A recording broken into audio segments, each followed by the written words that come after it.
Hey everybody, welcome back to my channel. Today we're going to talk about the Sony A95K and my reaction to Vincent's most recent video from HDTV test. So I have made the decision that I am no longer waiting for the Sony A95K.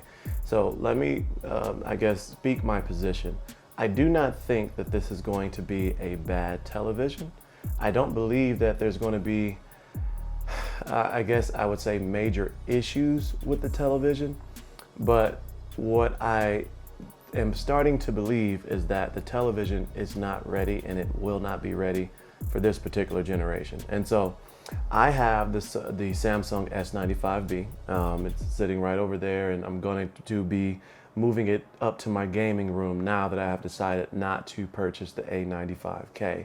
So because I am still really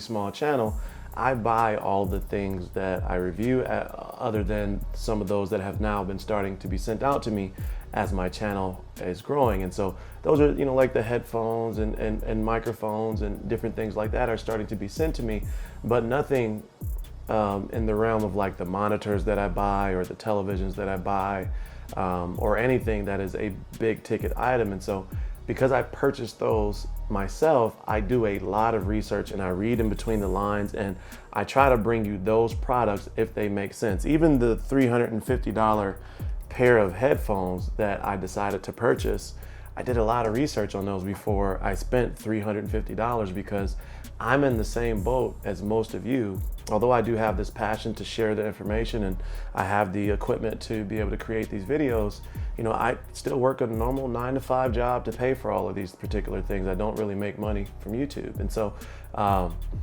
the reason I have decided not to buy the Sony A95K, in my first video around the A95K, which were 5 reasons not to buy the Sony A95K, I mentioned the marketing campaign for the Sony A95K. So they allowed Digital Trends to do a video on the Sony A95K in studio at their facilities, and he was able to see it and he did a great review on it.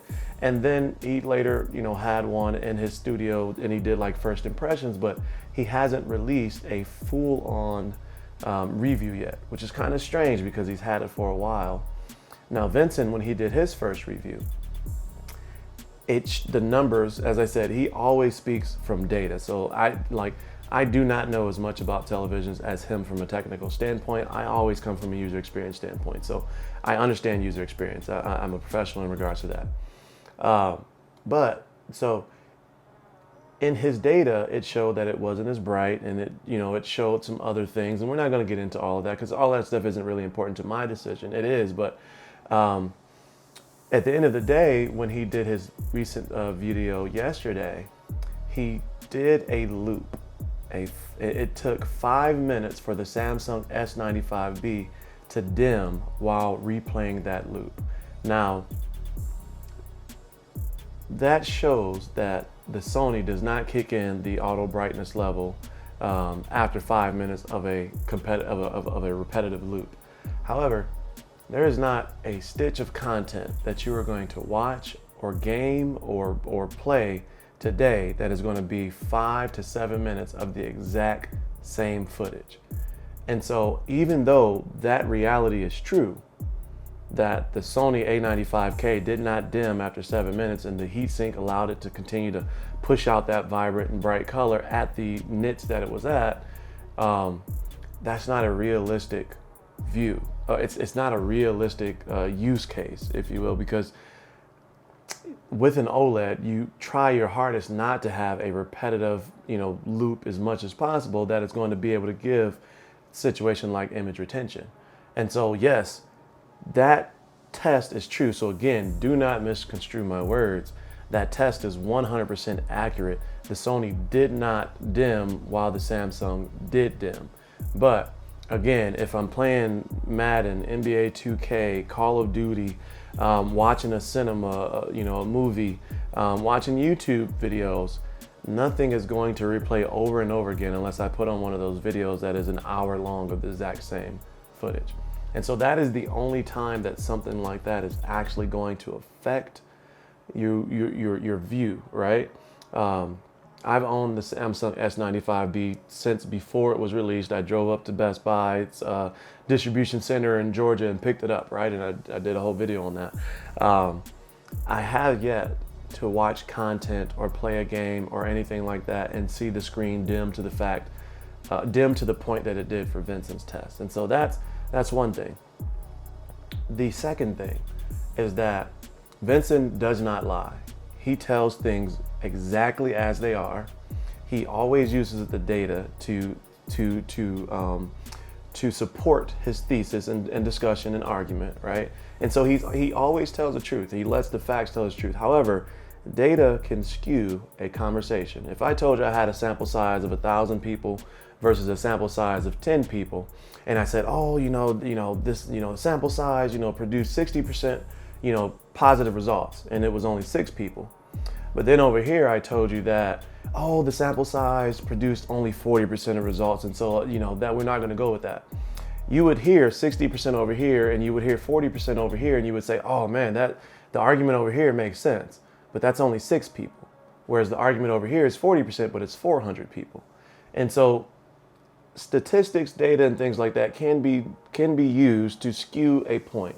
And I'm not saying that he did that, but what alarmed me about his review is that he has the S95B on one side, he has the Sony A95k on one side, and not one time when he talked about the advantages other than Dolby Digital, which we know that Samsung does not have, did he compare the two directly against each other. And so he's in the perfect situation to compare the Samsung S95B, the nits, the Sony A95k and the nits, the motion of the Samsung S95B and the motion of the A95k, all of those things. He has the perfect situation, but he didn't. He compared the Sony A95k to the Sony A90J. And so that was not him being deceitful, and that was not him lying. When YouTubers are sent a review sample, they have to sign a contract, usually at his level. I do sometimes for the things that I do. I'm small potatoes. But what I imagine is that Sony asked him explicitly not to compare the Samsung S95B directly to the Sony A95K. So he had to have it in the video in order for it to make sense, right? Like, why would you not have the Samsung S95B in the video? And so he had video, and I'm not gonna steal any of his video and stuff like that to put up here for that, because that's not the purpose. Again, he is telling 100% the truth. But anyway, at the times where the Samsung S95B and the Sony A95K were on screen together, the picture was pretty much identical to the human eye unless you are pixel peeping. And 99.9% of us are not going to pixel peep to the level that Vincent would pixel peep. And so he started talking about, different data points. And again, we're not getting into all of that because what he is saying is true. The thought or reading in between the lines for me is that Sony is not confident in their television yet because they did not want a direct comparison between the Samsung S95B and the Sony A95K. The things that he was allowed, and I will say that because you are because that TV has not released yet, and so they still have the ability to say what you can and cannot review at this point because they sent him a review sample. When it becomes easily readily available for everybody, then the floodgates are open, and that's kind of how this works. As soon as it releases, we can say whatever we want when we're underneath the contract, unless we have still been told or signed an agreement that says we have to be tight-lipped about certain things, right? And so again, the times that he discussed, different things that was, advantage 1 and advantage 2, it was versus the Sony A90J. And to that point, the A95K is definitely a better television than the Sony A90J. That's not even up for debate. It's new technology. It's a new, the processor is being used to support that new technology in a new way. It has a secondary control board to help with VRR and having 4K 120 and all of those things going at the exact same time. So the Sony A95K is definitely a better television than the Sony A90J. That is not in question. It wasn't in question before the video was produced. he was able to answer some things for a very niche group of folks that will be looking at things like posterization, smooth gradation and motion interpolation and different things like that. But to you and myself, or most of you, some of you are pixel peepers as well, and I enjoy the conversations below in the comments. But to people like myself, I'm going to sit this television in my gaming area of my bedroom because it only goes up to 65 inches. And so it's not going to be the main theater area that I'm building out in my basement, and it's not going to be the main living room area because I have vaulted ceilings and 65 inches looks very small in there. And so for my use case of in my bedroom, you know, maybe within 10 feet of the wall with the big speakers and surround and all that stuff up there and the Dolby Atmos, and the Samsung S95B is going to be better. Now, that Sony, for $1,000 more right now, and now keep in mind that S95B has been out long enough that it's starting to be on sale. I've seen it as low as $1898 for the 55-inch at BrandsMart, and right now it's currently standard at $2,099 as opposed to the starting price of $2,199. And we are in June, and so we're only a couple months away from Black Friday when it's going to potentially drop to that $1899 point again. And so the Sony still, with a release to be determined, will still probably be full price at that point, or just now starting to be on sale. And so do I think that the Sony will potentially still have better movie features? Yes, I do. I think that the way that Sony focuses on their cinema is definitely still going to fare better than Samsung's general use or general purpose, the way that they build their televisions. It's also going to have Bravia Core, which is going to get high data rate sample for streaming television and content.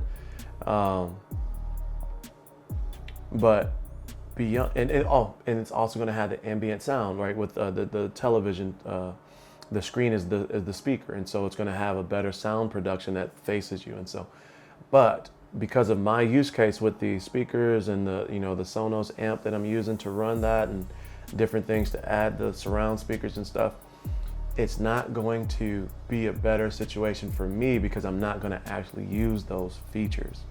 And then also, unless I have them side by side, which the 3 or 4 to 10 seconds that you saw in Vincent's video, the picture is so close that it's not going to blow me away to the point where I want to spend that extra $1,000. Now, so I'm no longer waiting for the Sony A95k, the 55 and 65 inch version.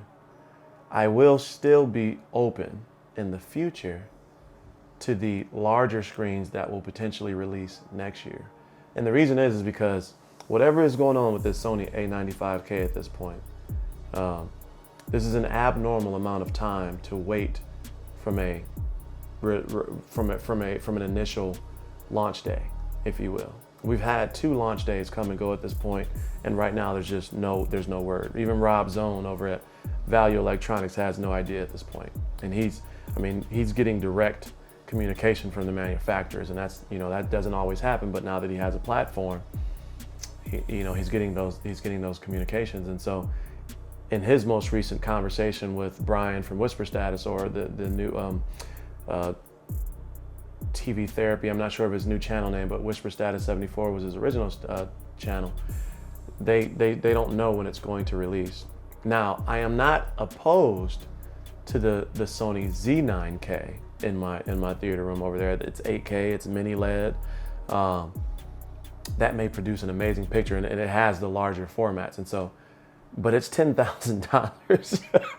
And again, I buy these things with my own money, and so I'm not opposed to it. But TCL just released a 98-inch mini LED television that the installer just did a video on today, and it looked great. And so maybe I'll go that route, for now. I'm not sure, but again, $7,000, $8,000, $9,000, $10,000 for a regular consumer like myself with a YouTube channel, that's a lot of money, right? And so I'm no longer waiting for the Sony A95K. I will do some videos in the future around reactions and more information as it releases, but I'm not going to wait to buy it. I'm going to go ahead and take this Samsung S95B, and I'm going to move it up to my gaming area, move all my consoles, or at least my PlayStation 5 and Xbox Series X back up there.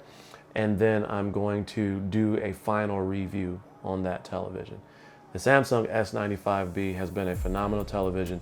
Its only weakness is that it does not have Dolby Vision or Dolby Vision IQ, which limits the type of content that you can watch. Now, the content that is designed for Dolby still looks good on the Samsung S95B. It's just not in the way that the creator had intended it for it, if it was intended to run in Dolby Vision. So with that being said, I know I rambled a little bit in this conversation with you all. I wanted to get your thoughts on this. It's just weird to wait this long for a television that potentially could have issues when you purchase it. And we might wait, like I'm not saying anything. We may wait another month or 2 or 3, and then it releases and blows the doors off of everything, knocks the socks off our feet. It's 100% possible. It's 100% possible because it's Sony. And Sony, the one thing about Sony is that Sony puts their name behind products that are great. Anything from any of its divisions, television division, the PlayStation division, the camera division that I'm shooting this on, the Sony A7S III, whatever they put their brand behind is going to be a phenomenal product. What I always focus on for myself, as well as for you all that come and join with me and have conversations and watch my content, is that value proposition. Does the value proposition versus the use case that you're using always make sense? It does not always make sense to buy a $350 gaming headset when you have the Raycon gaming headset for $100 that I was extremely shocked by the pure volume and bass and all those things, right? And so I wouldn't suggest the SteelSeries to everybody. Right now, I'm suggesting that Raycon gaming headset. And make sure you subscribe to my channel, because if you saw the other video, subscribe to my channel, leave a comment on that video, follow me on Instagram, and you can win the extra headset that I have. But I would recommend that over the SteelSeries 95% of the time, except for that person that is the professional Call of Duty player or Fortnite player, and they need all that spatial surround and, you know, and the 3D Tempest audio. They need all those things, and so you need that headset. You need to pay the extra $250 for that headset in order to be successful in what you do. But for me, a casual gamer that's going to go upstairs and sit on my couch and play my Xbox Series X, the Raycons are just fine, right? So I am open to an open dialogue in this conversation. I love the conversations that we have on this channel. I do not want to make any misconceptions, and I don't want to be considered like quantum TV or anything like that. I'm not saying what Vincent said was wrong. Everything he said was 100% accurate because it's data. He pulled it directly using technology and systems designed to give him the answers that he was looking for the test that he was running, right? But he did not run a test, Samsung A95k, and produce those results side by side so that you could judge whether or not it makes sense to continue to wait. And again, I don't think he did anything nefarious. I am not saying he did anything nefarious. And the YouTube beasts this year are starting to crack me up. I'm not on the level to even try to have a discussion or conversation or argument with Vincent at this point, hopefully in the future. But I would not have an argument. I would have a conversation to understand what he knows from a technical standpoint, to get a better understanding of my user experience mindset, to be able to give, again, you all the best possible response so that you can make the best decision possible. I am not telling you not to wait for the Sony A95k. I am saying that at this point, with the information that has been released or delayed, or the really weird marketing campaigns that is still happening with this television, because Digital Trends has not been able to give his feedback or his review from a technical aspect. And so what that makes me think is that because of what he would like to share, he is waiting for it to be released to share that. And I may be wrong on that. I'm speculating. He may come out with it. But again, $1,000 is a lot of money. And even if you got $100,000 in the bank right now, $1,000 is still $1,000. Spending $1,000 more for very, very marginal gains does not make sense to me. At any price point, at any income level, marginal gains is a wasted investment. marginal gains is not a good ROI. You're not going to experience that much of a better experience by spending that $1,000 if you're going to have a setup like mine where you have external speakers and you're gaming, specifically gaming, or specifically watching just regular television and content and things like that. If you're focusing 100% on cinema, then yeah, probably a good idea to still wait to see what that one offers. Compare the Samsung S95B to make sure that you get all the HDR formats. But for most of you and people like myself, it's not worth waiting for at this point. So more to come as more data comes out, but here we are, June 25th, 6th, whatever day. I'm not waiting on the Sony A95k, but looking forward to the conversation in the comment section below. As always, stay cozy in that crazy world. I'll see you in the next video. Peace.